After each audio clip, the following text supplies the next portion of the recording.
In this video, I'm going to crack the code on exactly why you should never buy an investment property in 100% cash. So let's get right into it.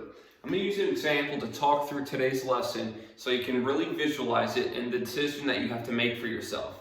So let's say someone has $200,000, they worked so hard, saved that money up, and now they're ready to invest in real estate. That's their target. So let's look at the two options. A, this side is buy cash, and B, this is leverage, meaning you're taking out loans to buy the real estate investments. So if someone buys, let's say, a $200,000 property, that means that they're getting one roof. Okay, so if this person uses leverage, person B, you're going to get 4 houses, right? Let's say you're putting 20% down roughly on 4 properties that are worth $200,000. So you've literally just 4x the amount of roofs that you're able to cover. Okay, so now let's look at the levers that actually create wealth for yourself. The first is cash flow. Cash flow is the amount of income that you have minus all of your expenses, and that's the amount of money you're left over. Without a doubt, you're going to have a much higher mortgage cash flow on this side of the statement because you don't have a mortgage to pay. So therefore, you're only paying property taxes, insurance. An ideal world. So let's say for that rent, you're probably getting maybe $1,000 per month. In this second scenario, you have 4 houses. You're carrying a mortgage. More often than not, you're probably going to make, let's be conservative and say you're making $100 per month of cash flow. But you have 4 properties, so you got to multiply that by 4.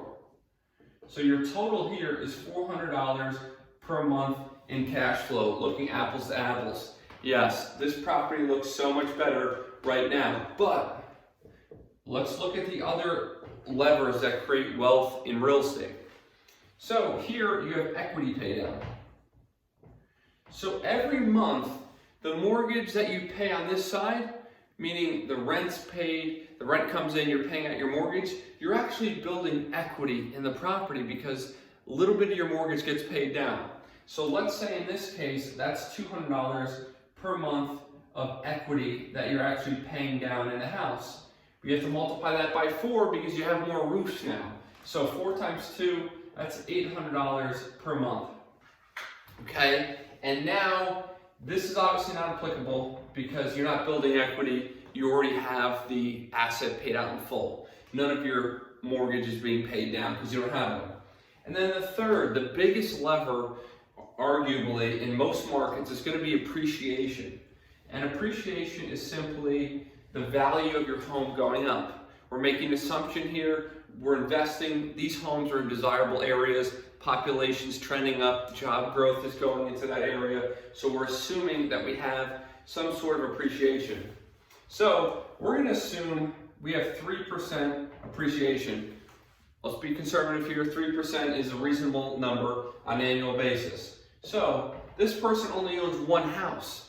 3% of 200,000 is, on an annual basis, you're talking $6,000 per year. That's an annual number. These are per months. And then on this case, you still get the appreciation. Just because you have a mortgage doesn't mean you don't get the appreciation. You get the appreciation of every single one of these homes. So what have you just done? You've literally just increased your appreciation that you realize on your properties to times 4, 6,000, times 4. That means you have $24,000 per year of net worth build because you use leverage to your advantage. So massive difference here. If you just summarize this, make this annualize, multiply it by 12, and pull out my calculator here. So that's 12,000 plus 6, you're at $18,000 per year of total net worth accumulation. And then if you look at this side, you have 400 plus 800, that's $1,200 times 12, because there's 12 months in the year, plus your 24,000.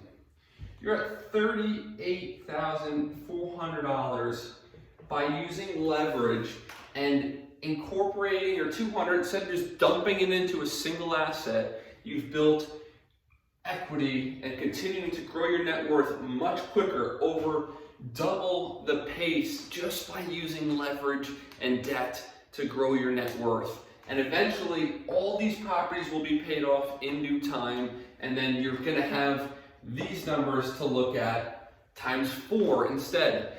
But you just use leverage to your advantage to blow up your net worth. So whenever someone says, I like to pay for my real estate in full, understand that if they're in the wealth building stages of their life, meaning they're trying to grow wealth as quickly as possible, they're doing themselves a massive disservice by not leveraging debt in their investment strategy. Okay, if you're close to retirement, this makes sense. You want no risk, you want high cash flow, I get it. But if you're trying to build wealth, the numbers here win every day of the week. So please share this video with someone who's, cash is king mentality, to show them a different perspective and hopefully supercharge their look at how they invest their money to get the most ROI. Thanks for listening to Live to Learn USA. Hopefully you got some value out of this. If you like this content, please subscribe to my channel and support it any way you can. Drop a like, greatly appreciated. Stay tuned.